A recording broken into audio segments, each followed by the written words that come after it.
everybody. Welcome to another episode of What a Hell of a Way to Dad. It is Francis, and I am here with Jack. First time this year, Jack is back. A hell of a dad. That's right. One hell of a dad is right here. Does it count if I call myself that? Sure. No, that's fine. Yeah. Happy New Year. If you are a dad, you get that dad valor there. It's fine. Dad valor. Yeah, okay. Happy New Year, Jack. How are you doing these days? First of all, I know it's well after the new year, but you and I haven't actually spoken voice to voice. And my running rule is that the first time you talk to someone in the next year, you still get to say Happy New Year. So you could not talk to someone until Thanksgiving. And if it's the first time you've seen them that year, you could give them a Happy New Year. And I think you're within the statute of limitations. I'm gonna be hitting some people with that pretty soon, I think. Yeah, or not. When I finally, or not soon, in 10 months. Yeah, you've got time. Yeah, it's my birthday in March. Happy New Year also, by the way. Happy birthday and Happy New Year. Yeah, all those people who are giving you a really heartfelt happy birthday on Facebook because they really thought about it. Yeah, just be sure to hit them back with a Happy New Year. But at random times, you know what? I never said Happy New Year to you. I know it's July 7th, but Happy New Year, buddy. Yeah. Hey, the ballerist move would be to wait until New Year's Eve and then give it to them that day. Yeah. So you could give them a Happy New Year at like 10:30 p.m. and then another one 90 minutes later. And I think they both still count. Hit them right back to back Happy New Year's, man. Yeah. I don't know. I don't know if the American psyche can deal with that, but we'll see. We'll see if it either somebody makes them happy or makes their head explode, one or the other. Yeah. Well, there's certainly a lot of head exploding going around. You asked how I'm doing. I'm trying to stay off of Reddit. That's how I'm doing. Trying to forget that Davos is a thing. You need to, you just gotta cull it down. Most of my Reddit front page is either people showing pictures of their tires saying, can this get patched? People showing pictures of cast iron pans that they found, asking if it's worth saving. Oh yeah. And people who really like a couple of book series that I also like, and that's it. Nothing else. And military and army. I keep up with that, but everything else, like and politics. No, I don't want any of that. I want to look at a cast iron pan that you dug out of the dirt and are asking me, can it be fixed? Because the answer is always yes. Yeah. You can always fix cast iron. Yeah, those are very satisfying. I'm a Reddit lurker and always have been. I don't have a Reddit account. As far as I know, I might have signed up for one at some point, but as far as I know, I'm raw dogging Reddit, bro. You dog it. you gotta curate that, man. That's your problem. Is that my problem? There's all kinds of communities out there that don't talk about anything that's happening outside of, can I patch this hole in my tire? Yeah, you're right. I really probably should. I just feel like hook, line, and sinker fell for too many social media platforms over the years and gave them all of my, my data and blood samples and everything. I think at one point, in order to verify Recess Monkey's Facebook page, I had to send them a scan of my driver's license, which I willingly did, of course. Absolutely. It's very important to get that blue check mark on Facebook. Please. Yeah, you wouldn't want anybody impersonating Recess Monkey, the band for children. Very important. Yeah, but so because of that, I'm very much a lurker and a dilettante on Reddit. But yeah, I guess I should be a little bit more intentional about it. Yeah, because there's something. The great thing about Reddit is it's like the last bastion of people who will not lie to you. There's no reason to lie on Reddit. Now, there's a lot of AI on there now, but like anytime that I'm like, I wonder what laser, like I was looking into laser engraving. What laser engraver should I get? Well, guess what? There's a laser engraving subreddit. Of course. And there's somebody who put together here's what you need for the things that you want to do. If, the cast iron guys, somebody did a whole thing on like, here's how you can redo cast iron and re-season it and strip it and everything. Shedditors, people who build their own sheds. Yeah. There's a whole subreddit to shedditors. I cannot tell you how happy I was when I found that, because I have a shed and that's a place where I belong. So you got to find those dad places. Hashtag you got to find the shed life. Yeah. You got to find the dad places on Reddit, and your brain will be a lot happier. Yeah. Watching the What's Hot feed. What's Hot is typically terrible. Although every now and then there's like a diamond in the rough that just a couple days ago, some guy spent weeks and weeks rating canned tomatoes. Like he took like the 24 most popular, I don't know how you would find this out, canned tomato varieties and made pasta sauce from each one, and had like a jury that he would send these sauces through and evaluated them on some numbers of point scale, and actually was able to lay them all out. And it was very helpful because I've been making homemade tomato soup with canned tomatoes at home, and it tastes a little tinny. And so now I've got an action item item list of, is it worth paying for the true Italian export tomatoes? I now have like verified opinions about this. So yeah, I appreciate that function. You're going to need a garden now so you can grow those Italian tomatoes on your own. Not happening. Yeah.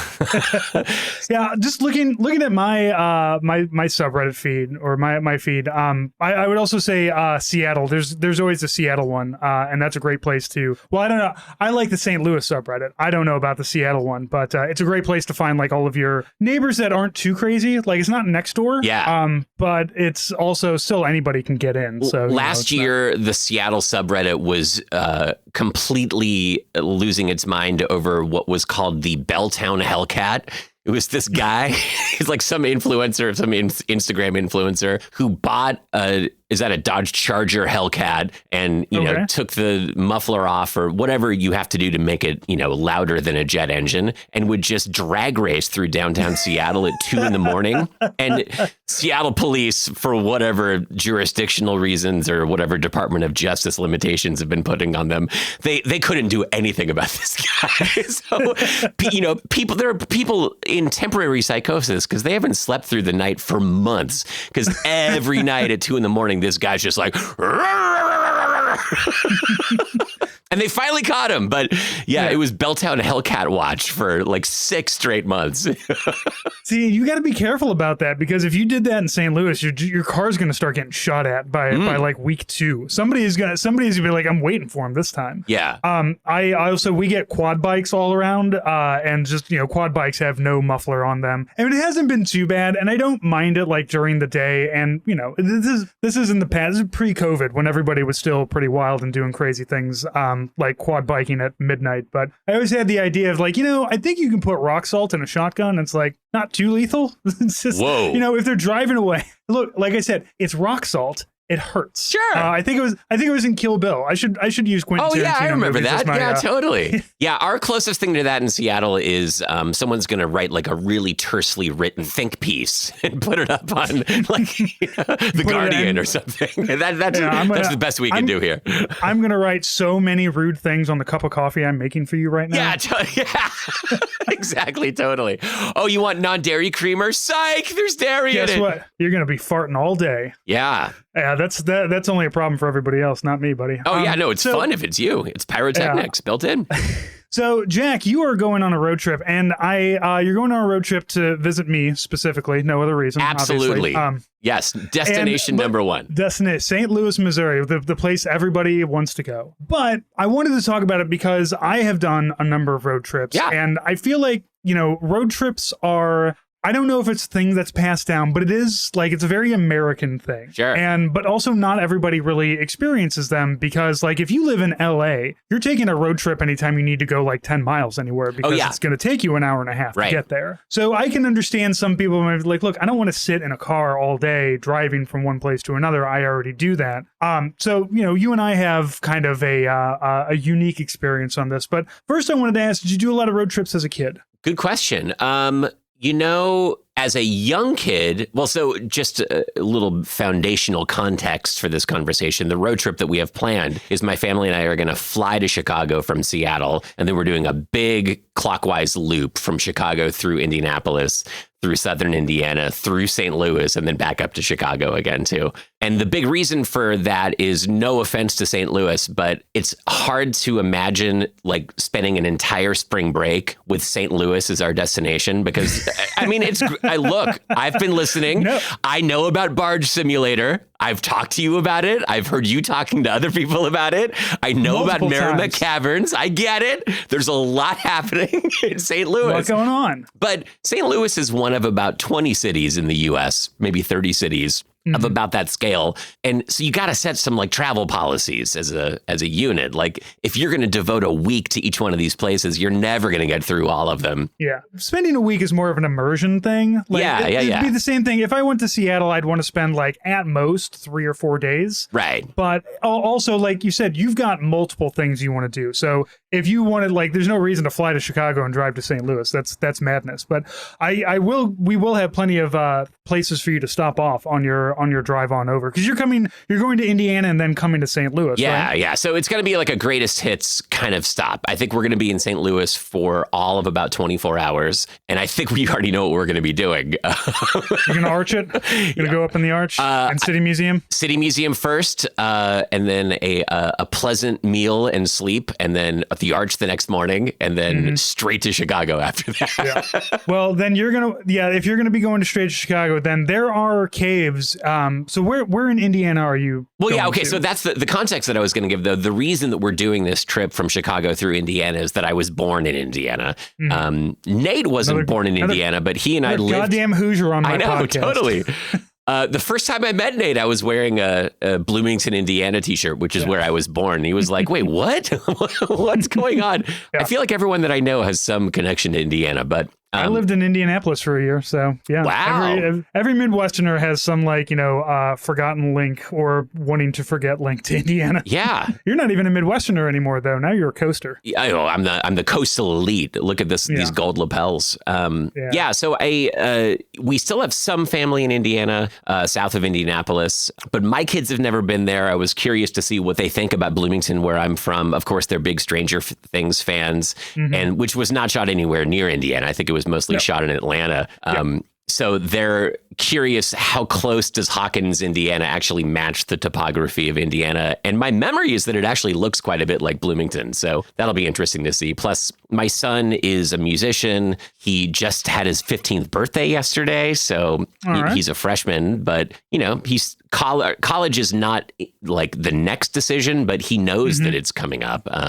So we'll probably walk through Indiana University and places like that. But again, nowhere in Indiana has enough of a gravitational pull that it would keep us there for a solid week. So this feels like, and as a kid growing up in Indiana, all this was the long-winded way of saying we had family scattered all around southern Indiana. So I ended up on a lot of quasi road trips as a kid.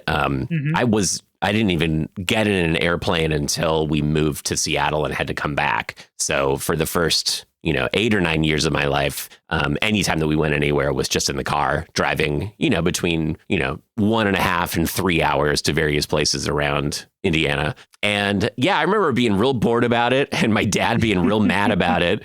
And it was always a utility trip. It was never like, hey, let's go have fun getting to our destination. It was just like, let's endure this. Let's all be very quiet in the car. I would have preferred the enduring, because the only places that we ever drove was to Kansas City, which is across the state, and Kabul, Missouri, which is down south, because I had family down in Kabul. If you don't know where Kabul is, it's by Mountain Grove. If you don't know where Mountain Grove is, I envy you. Yeah. But it's down south. It's in the Ozark Mountains. And a lot of people don't really consider the Ozark, they don't, when they talk about mountain ranges, they don't consider the Ozarks because it's very hilly, but it's not like, the Rockies, the Rockies are our newest, the Appalachians are middle age, and the Ozarks are like the oldest kind of mountain range that we have in the United States. So my father, born in Michigan, grandpa got blown up on a pipeline, and grandma was like, you're not going to do that anymore. We've got a little bit of money saved up. Let's go move to Missouri and you can start a farm.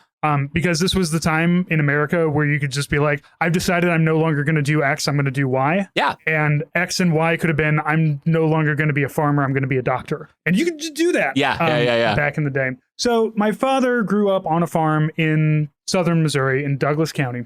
And my father's father, lived in Kabul. That's why we're always down there. And one of his sisters lived down there too. So we visited down there all the time. And I loved going to Kabul and I loved going to Kansas City. I liked the places. But when you go to the Ozarks and you're between a 7 to 10-year-old kid in the back of a Ford Tempo in a 94 forward tempo. And you're doing like ups and downs. Oh, and yeah. backs and forths and then ups and downs again and then backs and forths. And I'm in the back and I'm just like, I don't care about, like now as an adult, I'm like, look at the greenery. Oh my God, my state is so beautiful. 10 years old, I'm like, I'm playing Game Boy. I don't care about it. And try not to barf. Yeah. Oh, there was no trying not to barf. I just barfed. Yeah, There was just a lot of me throwing up in the back of a car. So I, growing up, hated road trips. And I kind of figured like at a certain point, I'm never going to want to do this. But the thing is that like places like Missouri and the Midwest in general are full of all of these really cool little places that you can go that you're not going to spend the whole day there. Yeah. And there's not a major airport to get there. But there is like, there's a town in Illinois that has like 12 or 15 of the world's largest in it. You know, that's not a thing that you're going to go spend a week doing. And again, it's in the middle of nowhere. So I kind of came back to the road trip because it's like, well, I like seeing all these weird roadside things. And the only way you can see them is in a vehicle. So now, though, we have the family van. You know, we've got the Pacifica. Heck yeah. I get to sit in the front now. And I still don't like my wife prefers to drive. And when I sit in the passenger side, I don't read, I don't play on my phone because I can't. I will still get motion sick. Yeah. Even like, and if we're on a highway, it's fine.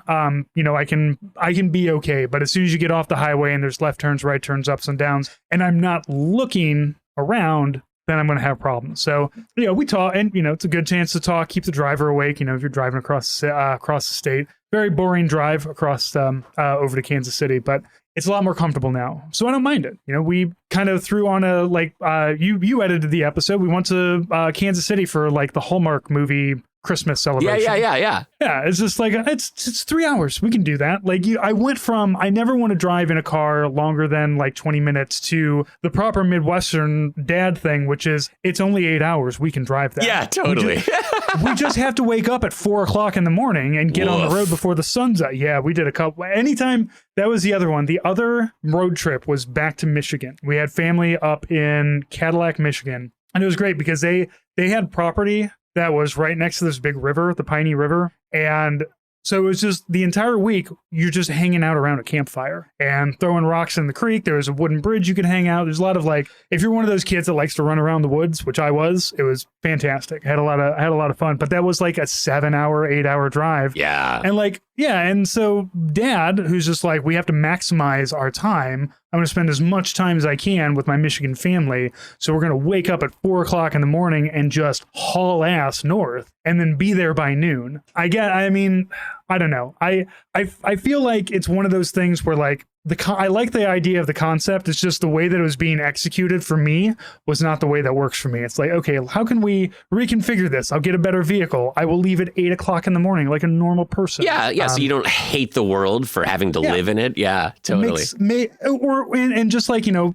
map out your stops. Like we want to, whenever we go to Chicago, like if we drive to Chicago, we are also deciding where do we want to stop on the way to Chicago, because none of us want to do 5 hours straight in a van. So we, you know, and there are places like, Peoria, Illinois has one of my favorites, military museums because it's a guy's collection. Oh yeah. Like a guy has a bunch of uniforms, and then it came to a point where everybody was just like, hey, you're the guy that has all the army stuff. I'm going to give you all my grandpa's army stuff. So like he would just keep putting stuff on display. So we love to stop off at that.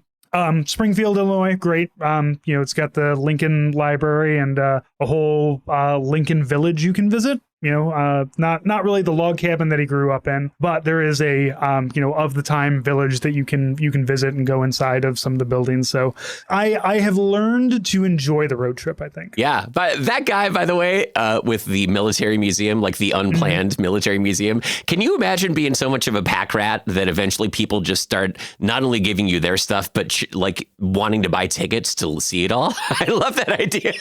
It's my favorite museum is some guy's collection. Yeah, it's totally. Always been anytime. The best museum I've been to that was some guy's collection is the Yoda Guy Museum. The guy who was one of the principal designers of Yoda, the puppet, who has a museum dedicated to himself in St. Thomas. Yeah, that's the dream. And he opens it up when cruise ships are in. He charges you $20, and he loves to talk Star Wars with $20 and a banana daiquiri. Yeah, and he's the biggest Star Wars nerd. If you're a Star Wars fan, he will talk He will show you scripts. that nobody else has, science scripts. He's got huge collection of just like all of the like weird, like, Star Wars memorabilia. This is the gun that, shot that Han shot Greedo with. And it's like, look, that's cool. But like, I want to see like all of the director's notes on the script that got here. Like I want that weird. Dude, that is the ultimate dad validation. That like you are living your life like governed by your own, compass. You're achieving whatever you want to based on your passions and interests and all that. And then at the end of the run, people are really interested in what you did with your life. Yeah. Like that's the dream. Most dads think that will be the case. But generally, that's not the case. Generally, you want to talk about weather patterns that you've learned about over your years of life or routes. Oh, yeah, don't go that way. That's a tollway. Yeah, people don't care. They don't want to hear about that. They're not interested. When you get to 80 years old, the only thing you have at that point are your stories, and your stories better be good. It better be good. Yeah. You got to have some good stories, man. You got to get out there. You got to go visit some weird shit. You got to go, like, Beth and I, our first date was in an abandoned lead mine, man. Like, you got to go do some shit like that. Yeah, that's the dream. So, yeah, hopefully your interests coincided with, global phenomena like Star Wars and not like how we figured out the perfect bend on the end of a paperclip at the paperclip factory where I worked for 40 years. But you know what though? Like I also am a person who is like, if there is a science behind the bending of a paperclip and how I want to see like all of the previous iterations of paperclips. I want to see like, why did this fail? Why did that fail? Why do we not do this anymore? Oh yeah, and party if you got time. That, I'm in. That sounds like a blast.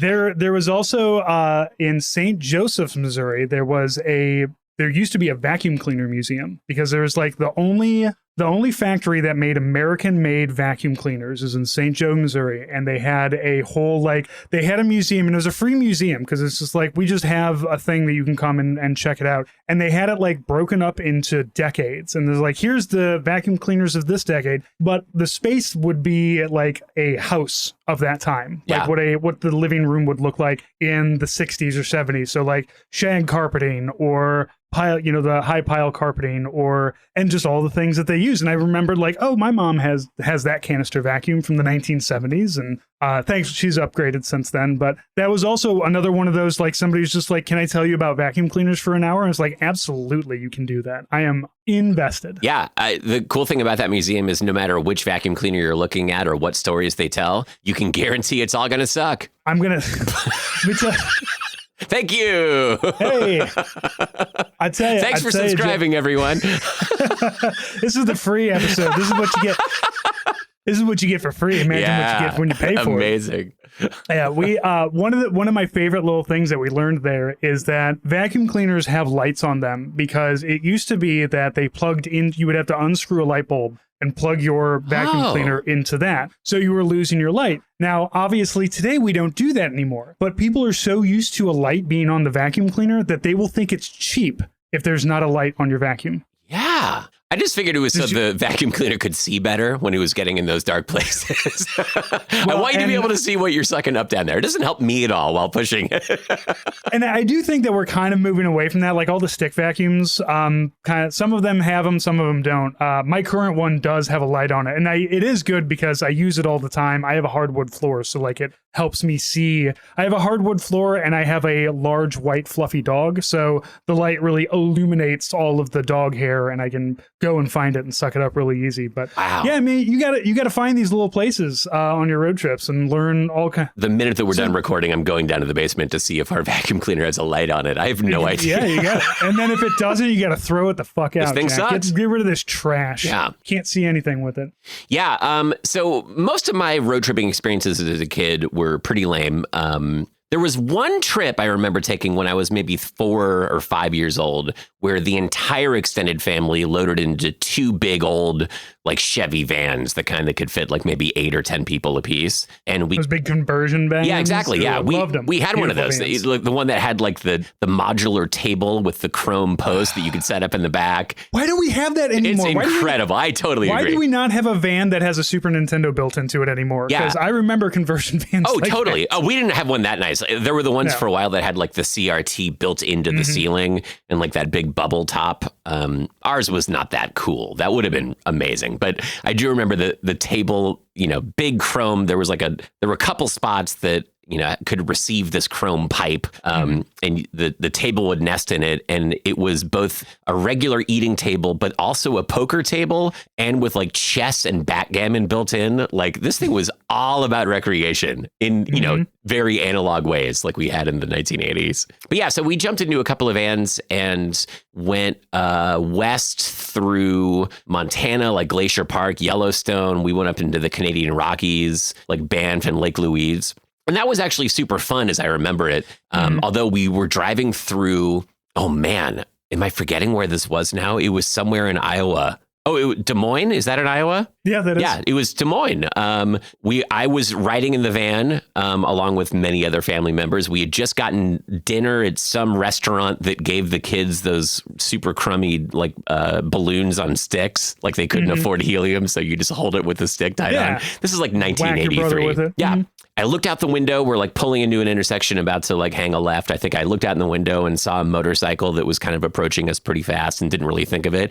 Next thing I know, this motorcycle completely broadsided our van, like T-boned it. And this guy was not wearing a helmet. Ooh. So he slammed into the passenger side of the van. This is a van that had the sliding door, which he messed up so bad that it crunched it permanently closed, and the passenger door too. And I remember that I was holding that balloon because suddenly there was no balloon because all the little glass fragments shot from the passenger window and popped the balloon and got in everyone's eyebrows and hair. Ooh. Yeah. So we all had to like desperately climb out of the driver's door, which was the only way out of this van. Walk around. The motorcycle driver is like down on his back, blood all over his forehead. He ended up standing up and walking away from it. Like, I don't know how. He was probably going 50, 60 miles an hour. Probably it hadn't really hit him yet. He was still in some kind of shock, and adrenaline lifted him up. And yeah, that was like the first or second day of that road trip. But we could have doubled back to Indiana, but we decided, like we're already out here. The van still runs. We can all get in and out. So we just kept going. It was like 2 weeks. This is an 80s thing to do, too. Totally. It's just like, the van's not leaking currently. Yeah. Sure, everybody has to climb into one side of it. Like, yes, the frame is bent a little bit, but we've been planning this for a while. Yeah. I think that's... Yeah, totally. So I feel like Chevy Chase should have been involved in this somehow. It was my uncle's van. And when we finally got back, I think he, took it into a body shop, and it took a couple months for them to fully repair it. And at the end, it was like nothing had ever happened. But yeah, we did it. I called this road trip, and I didn't think it was going to be road trauma here. Seriously. Yes. Yeah. But it's Somebody funny. Out here playing road rash. For as traumatic as that experience should have been for a 5 or 6 year old, however old I was at the time, it was a super fun trip because I had cousins with me. Cousins are the best because it's, like fun. I'm an only child, so unfortunately I didn't know what it was like to compare to actual siblings, but they were like the fun timeshare siblings. It's like having a friend with a boat. You can play with cousins. It's close proximity for a short time, not long enough to get on each other's nerves, and then you go your separate ways and have good memories. And yeah, we stopped at tons of places like you're mentioning.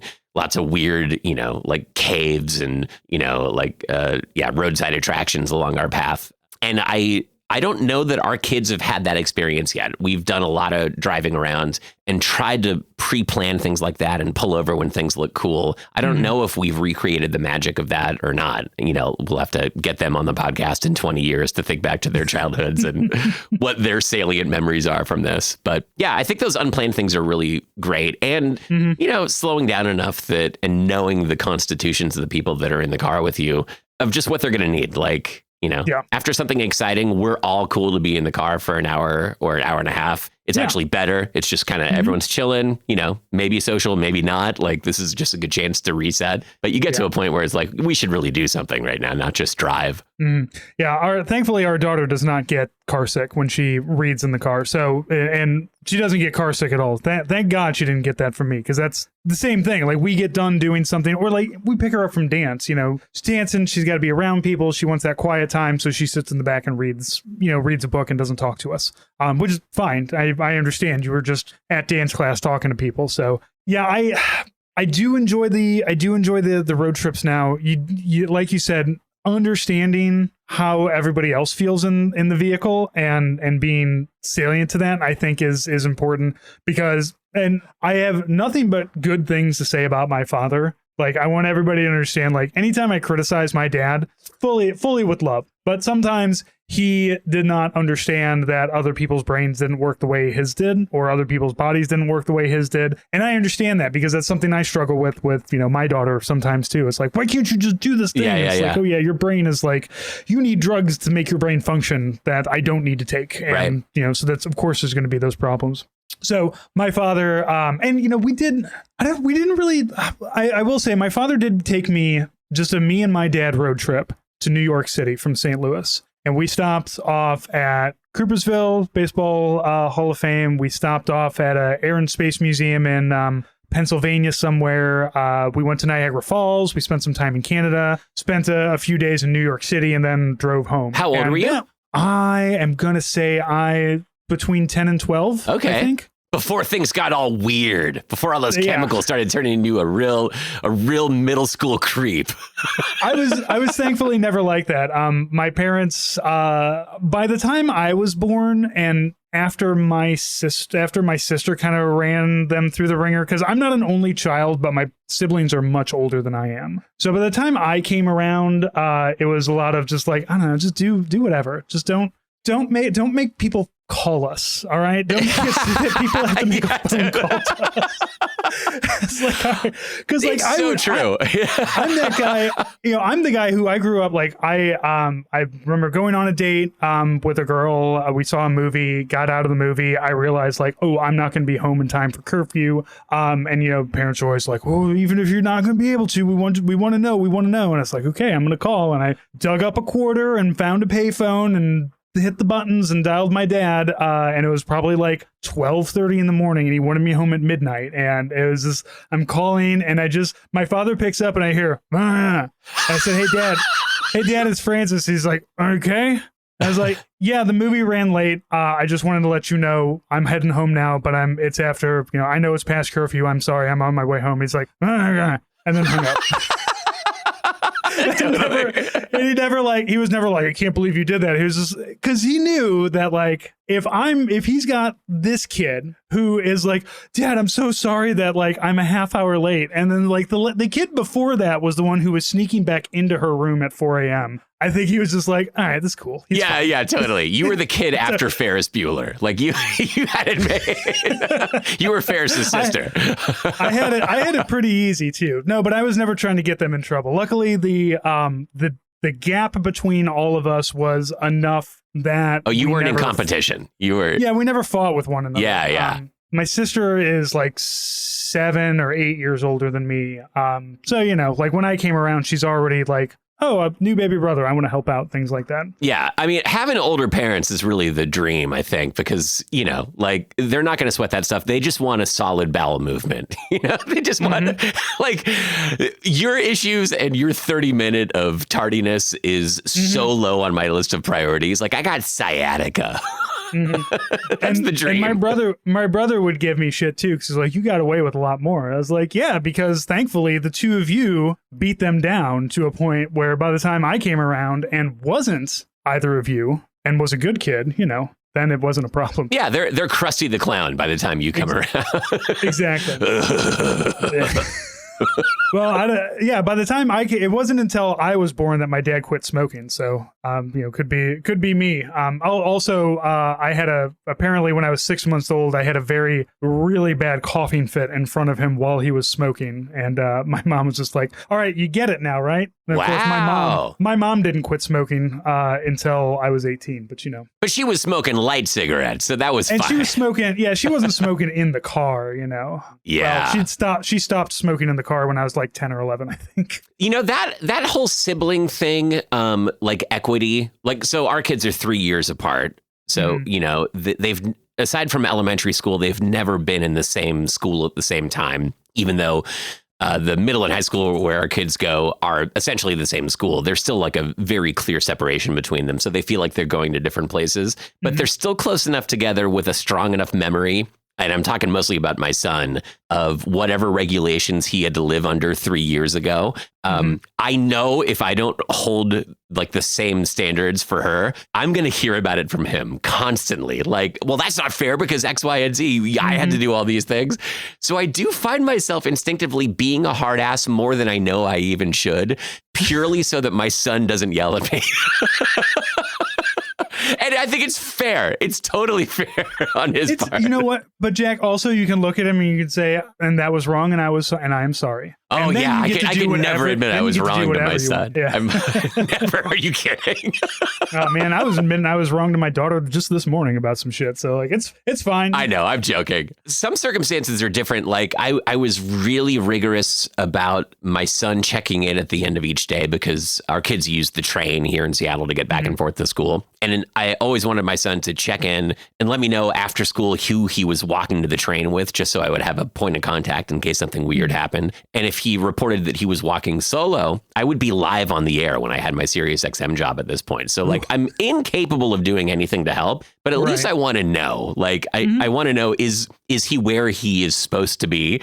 So if he marked himself as solo, I'd be literally live on the air, nationally, playing some game or talking about something with a kid. And meanwhile, like in the corner screen on my computer, I'd have his iPhone contact up with the moving map of where the dot is, just kind of glancing over. And there was one time where suddenly the dot started moving really fast, like super fast, like way faster than he could walk.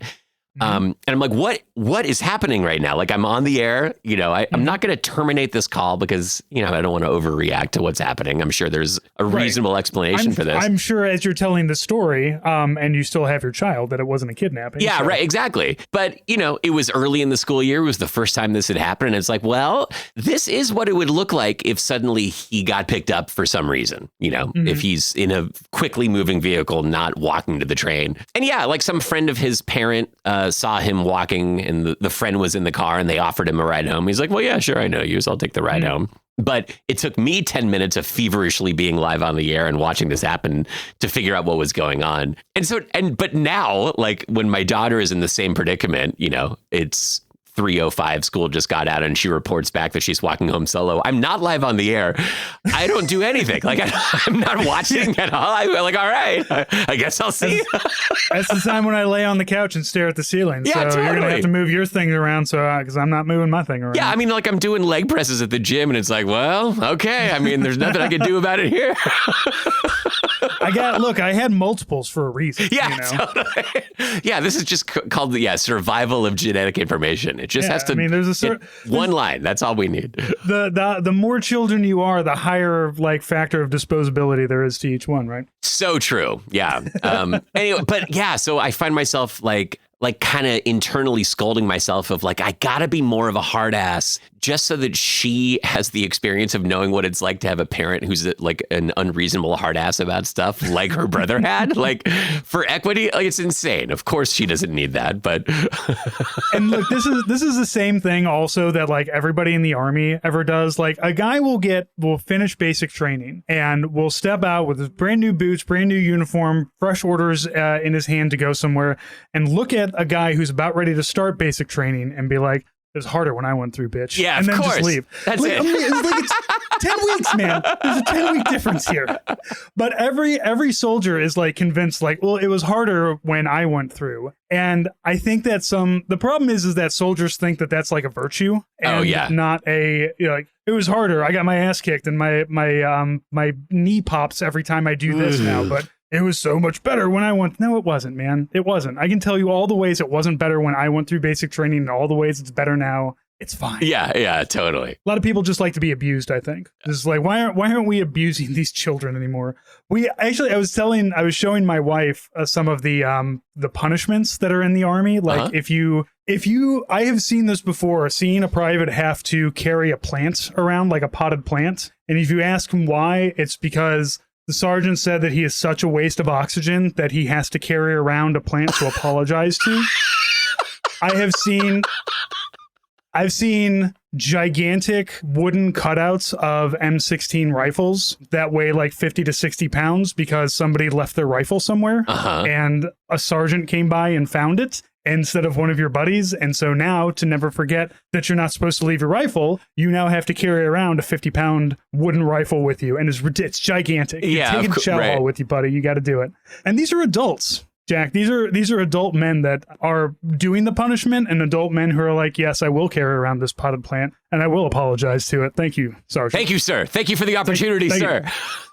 I will apologize to every tree, sir. Yes. Yeah, the more you talk about the experience of having been enlisted, I increasingly regret my decision not to do that. I feel like I really missed out on some good opportunities. Some of it was so funny, Jack. Some of the shit that like you get into, because like the enlisted people, I love the enlisted people because they are truly the lower kind of in a society. You know, they really are. Your enlisted people are your cannon fodder. Sorry, look, we're cannon fodder. I get it. But like the shit that enlisted kids get up to because they're bored, because they're drunk, because they're bored and drunk, because somebody left the keys to the golf cart unsecured, because there's a fence there and somebody said, I bet you can't climb that fence. The shit we get into does make for some of the best stories, but also looking back on it, as a man who is 42 years old and spent a lot of time as an NCO, I would never do that again. Not because I don't like privates, but because I don't think I can be mean to people like that anymore. And I never really was in the Army either. But like there just seems to be like a certain expectation of sergeants. I'm sure it's different now, kinder, gentler Army and all that. Yeah, I don't know. I don't know if I could hack it anymore in the Army, which is fine. I'm not going to try to. Work hard, play hard. Like I assume that, you know, everyone has their own version of the sinusoidal wave, you know, like the rigorous lows and the venting highs. And, you know, I think those things generally match up. Like if you've gone through something extremely rigorous, there's got to be something on the other end that matches it. And the more rigorous and tough it is, the weirder and more out of bounds that thing's going to get. Like, of course, like it makes total sense. And, you know, you can live a very sedate and calm life and just be that straight line that goes through everywhere, or you can have these peaks and valleys. But yeah, you can have a story like Jack. When I was doing a field training exercise, we had to do a 12-mile ruck march out to the spot. We were all on about 3 hours of sleep, and then we had to dig hasty fighting positions with our entrenching tools into the clay dirt of Georgia. Ooh. And so the way me and my buddy managed to do this is we cracked open our MREs, pulled out, there's a little part of the MRE that has like a napkin, it's got wet wipes, it's got Tabasco sauce, but there's also freeze-dried coffee in there. And so we take the freeze-dried coffee, rip the top off of it, and then pour it into our mouths, into the lip as a dip. Yeah. So we were dipping freeze-dried coffee to give us the energy and we knew it's like, this is like a 30-minute boost and then we're fucked. Yeah. But we're going to use that 30-minute boost. And so I used that 30-minute boost. I dug my hasty fighting position. I camouflaged myself so well that the drill sergeants didn't know where I was. And then I took a nap. Yeah. Oh, that's the dream. That's amazing. And what a great pre-workout too. People should be doing that. Yeah. So stop doing healthy things for your body. Do crazy things to your body. Like dip freeze. Wow. I thought I was the ultimate Seattleite because I roast my own coffee every week, but I've never done a dip of coffee grounds. That's probably the next This is a different, right. But see, that's the thing. This is not like I bet this is an enjoyable way to consume coffee. Oh, no. Yeah. No, it's 100%. This is functional. I know the chemicals in here. I know what those chemicals do. And if I rub these these crystals, these granules on my gum, I knew that it would, like, much like regular chewing tobacco, cause tiny little cuts in my gum. Oh yeah, to make it get to me faster. It's basically IV drug use. Yeah, definitely. Boy, howdy, did it work! I'm gonna tell you, boy, howdy, did that work. But that's the difference between, like, that's the thing. An enlisted guy will dip coffee, and a officer will roast his own. You are much more officer material. Oh my gosh, you should never be enlisted. You're not gonna like what you see down here, Jack. In the trenches, yeah. I really am an officer type. You're so right. Yeah. You're not gonna be like, oh, I wonder what the troops are up to. And it's like, oh, we're throwing rocks at other rocks. It's like, oh, Jesus Christ. You guys don't have college educations, do you? Yeah. You know, I've listened to Hell of a Way to Dad/Die for the last 2.5 years or 2 years.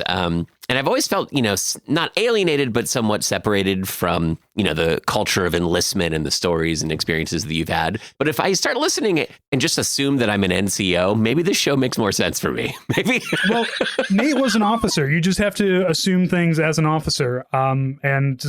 Officers do a lot more of the paperwork, a lot more of the planning, and the enlisted are the ones who have to actually, like the officers say, we need to have trenches here, and then the enlisted go and dig the trenches. Yeah, so okay. The officers are drinking their nice coffee, and we are out there dipping it and digging trenches. Okay. Well, from here in the Ivory Tower, thank you for your service. I really appreciate it. Well, Jack, I look forward to you coming by. We'll do some. I've got some places because I know you said rather than do caves after St. Louis, I would say Bloomington. Go if you want a little bit south. There's a place called Marengo Cave, and that's a good one In Bloomington, Indiana? Indiana. Yes. Okay, yeah. So my mom talked a lot. She was like in a spelunking club and did a lot of spelunking around Bloomington when we lived there. Maybe before I was born. I had no idea. So yeah, that's definitely on our mind. We've got a little bit of time to kill on a certain morning around Bloomington, so maybe that'll be the time that we do it. I think our kids would go crazy for caves. We went into one or two really awesome caves on, I think, Maui years ago, and it was awesome. Like just, it's so immersive. Yeah. So if you look at where it's at, and then see if you can plan, because it is a little south, but then there's a direct Highway 64, I think, goes direct over to St. Louis. So if you do decide to do it, let me know. We'll meet you up over there. It's only like 2 hours away from St. Louis, I think. Oh, interesting. Okay, yeah. Because it's just right across the south. Okay, yeah. We'll compare itineraries. Our journey is a little clunky for a couple of reasons. We're also planning a stop in Columbus, Indiana, but caves ain't going anywhere, Jack. Yeah, that's great. They're millions of years old. It's okay. Well, I'm going to evaluate for fracking. Just there's a chance, maybe we could turn a little coin from this trip. Well, we have a lead mine. It's abandoned, but I'm sure there's still some lead you can scrape off of the walls there. Yeah. Sounds good. Yeah, so it's exciting. I think City Museum, as I've told you before, has been on my mind for ever, 15 years. A few years ago, I don't remember if we talked about this, I discovered that there was like a 2-bedroom condo in City Museum for sale on Zillow. Yeah. So I definitely am going to go back to that listing and see if I can figure out where it is while we're there. It's really awesome. I think it might have been the residence of the guy. Of the guy, yeah. I think it was Bob Castley's like spot that he lived in there. And City Museum is wild because I've been to weddings there as well. It's a big wedding venue spot. Hopefully when you come, the roof will be open, and so you can go into the school bus. They have a Ferris wheel up there, all kinds of really cool stuff. So yeah, that's going to be a whole day. Like that is we'll get there at 10. Luckily there's an Emo's nearby, so we can fuel up on some terrible St. Louis pizza. Oh, good. Okay. At lunch and then go back in. And of course, as I've always said, the great thing about City Museum, they serve beer. So yeah, that is great. There. Well, that might encourage us to do some of our traveling the day before to make even more of a day of it. I wasn't sure if it was like a half day kind of thing or if we really wanted to make the full day of it. I think you're going to easily do a full day, and even if you only did a half day of the City Museum, it's going to wear you out because you're going to be climbing. Yeah, that's exciting. You're going to be climbing. You're going to be crouching. You're going to be getting lost. You're going to find giant underpants. You're going to find a skate park. You're going to find a giant vault. It's all kinds of things. Right on, man. That's so cool. Have you ever considered either being sponsored by the St. Louis Tourism Board or, maybe just doing a little side hustle tourism buzz making about St. Louis? Because you've really hyped this city up in a way that I think every like pedestrian listener of the show who isn't even planning a trip to St. Louis would agree. Like you've really hyped your city up quite well. Have you investigated this? I do love my city. The problem is with any kind of official board like that where they would want to do advertisements, they would probably not like the amount of times I say fuck. So wow. I got to be me. So I feel like I will continue to hype up my city from where I'm at and the ways that I do it. And if they want to come to me, that's fine. But like I said, I love the city, but also I will, get me in a different mood and I'll tell you everything wrong with it too. And how this city is going to be dead within 50 years and completely dispersed. Okay, so maybe we should be looking into the East St. Louis Tourism Board then. Maybe that's more your Buddy. I don't know. I'll do a little research on your behalf. Sure. Purely pro bono. You look up some stuff about East St. Louis and you get back to me. Okay, great. And then adjust our route accordingly. See how fast or slow you go through it. That's another Chevy Chase thing, too. In the family vacation, they stop off in East St. Louis and get all their tires stolen. Right. Okay. I was just going to ask that. I thought that was the case. Yeah. Okay. Well, it's a rental, so maybe that doesn't matter to us too much. But yeah, maybe. And you'll be right. You can, we'll come pick you up. You're right across the river. Okay, good. Excellent. Also, we're renting a Ford Bronco. Ooh. Yeah, that's pretty exciting. I doubt it'll be the OJ model, but I've never been in a Ford Bronco before, so I'm excited. I just want to see, do I feel like it's Los Angeles 1994? Mm-hmm. Well, I can, if you need, I'm sure that we can get 20 to 30 cops to chase you down the highway. It's not a bad idea. Yeah, get the blood flowing there. Yeah. Well, Jack, I look forward to you coming by. I'm looking forward to you in April. We'll take you to City Museum. We'll take you up. The whole outside area is just going to be a full hour there too. So right on. Yeah, we're excited. Yeah. And then Arch the next morning, and then we're just going to slide down the Arch and just use that momentum to get us straight to Chicago. Yeah. Yeah. There's a north leg and a south leg. You just got to ramp yourself up over the river, and you're good to go. I'm looking forward to it, man. I appreciate you being open to me electing you St. Louis's official tour guide. And I just regret no barge simulator this time. I'm sorry. Not this time. Yeah. There's always, look, Indiana's not going anywhere. Next time you come, you'll be like, look, we've already done the City Museum. Yes, that's very great. We've already done Wonderful. all the good stuff in St. Louis. We've done the good stuff. We're going to go. We're going to go do barge simulator and the mostly abandoned museum, the mannequin museum. Yeah, no, that's going to be gone, unfortunately, by the next time you come. But don't worry, I'm sure that I can find another failing museum to take you to. Oh, good. Please. Everybody, thank you so much for listening. Jack, thank you for joining us. Keep in mind, you can always get more of this on our Patreon, patreon.com/whatahellofawaytodie. And also there's a store at whatahellofawaytodad.com. All of those links are down below. Give them a click, take a look, see what you think. Jack, thank you. Always great to have you on the show. Thank you. We'll get you back on before your road trip. Okay. We're not going to wait till April. But we'll talk again in the future. See what other caves we can find. Yeah, sounds good. All right, everybody. Thank you so much for listening. We'll talk to you next week. Toodaloo.